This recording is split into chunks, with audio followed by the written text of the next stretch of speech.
Graça e paz sobre a tua vida.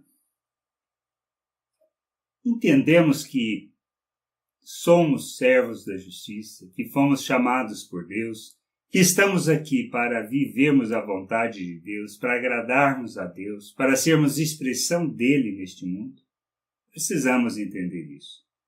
Precisamos ter o mesmo posicionamento de Paulo, a mesma compreensão de Paulo e entendermos qual a razão do nosso chamado, qual é o propósito que fazemos aqui neste mundo.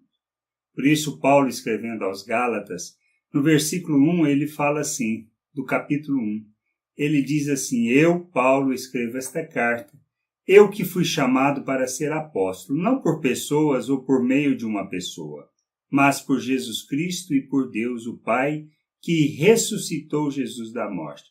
Isso é importante entendermos.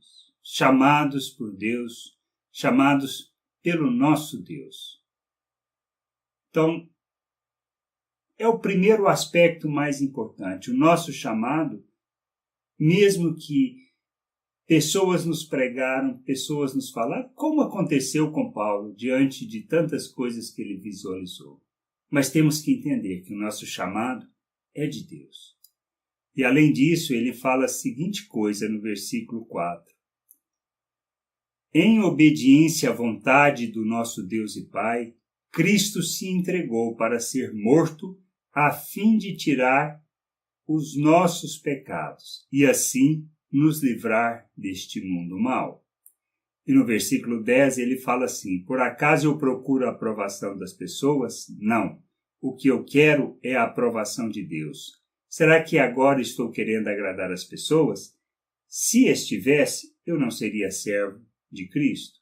Então, dois aspectos importantes, que tudo partiu da vontade do Pai. Jesus, em obediência a essa vontade, se entregou, se ofertou para nos livrar do pecado e nos tirar deste mundo. Tirar deste mundo em que sentido? No sentido de não andarmos conforme o pensamento deste mundo, conforme a maneira de pensar, de agir. Que traduz em quê? Uma vida egoísta, numa vida que está voltada plenamente para si mesmo, para o salvar a si mesmo, para resolver os seus problemas sem se preocupar com a situação dos outros. Ele nos tirou, assim como ele fez e se ofertou em favor da nossa salvação, da nossa reconciliação com Deus, é isso que nós precisamos entender. Viver uma vida de entrega em favor do outro. Por isso, nós não podemos viver neste mundo andando como filho de Deus, querendo agradar as pessoas, mas sim com o intuito, o único intuito de revelarmos o Pai ao mundo. Falar da sua vontade, expressar a sua vontade, andar segundo a sua justiça. Fomos chamados para sermos servos da justiça, para revelarmos Deus ao mundo, conscientes de que fomos libertos. Libertos do domínio do pecado, libertos da forma de pensar deste mundo. Claro que nós temos uma jornada para andar. Seria bom se pudéssemos no dia seguinte acordarmos no sentido de agindo, falando e pensando totalmente diferente, sendo semelhança de Deus. Fomos criados à semelhança de Deus, mas precisamos conhecer o Pai, conhecer da sua vontade, conhecer o seu Filho Jesus Cristo.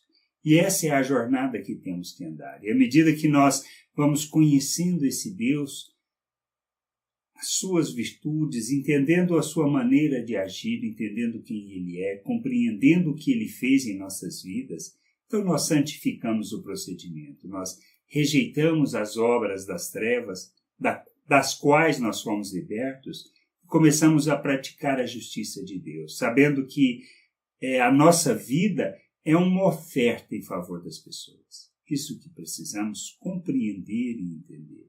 Somos filhos de Deus, chamados para revelar este Deus ao mundo. Não segundo vontade de pessoas, não conforme a vontade de pessoas, e nem para agradar pessoas. pessoas, mas para agradar o Pai, que nos chamou, nos tirou das trevas e nos colocou no seu reino, para o revelarmos aqui, neste mundo, diante das pessoas, sendo luz neste mundo, sendo sal nessa terra, fazendo obras que glorificam o Pai. Mas para isso nós precisamos entender que a nossa vida tem que ser uma oferta em favor dessa vontade, uma oferta em favor das pessoas para que conheçam o Pai. Que possamos entender isso e nos sujeitarmos a essa vontade. Graça e paz sobre a tua vida. Amém.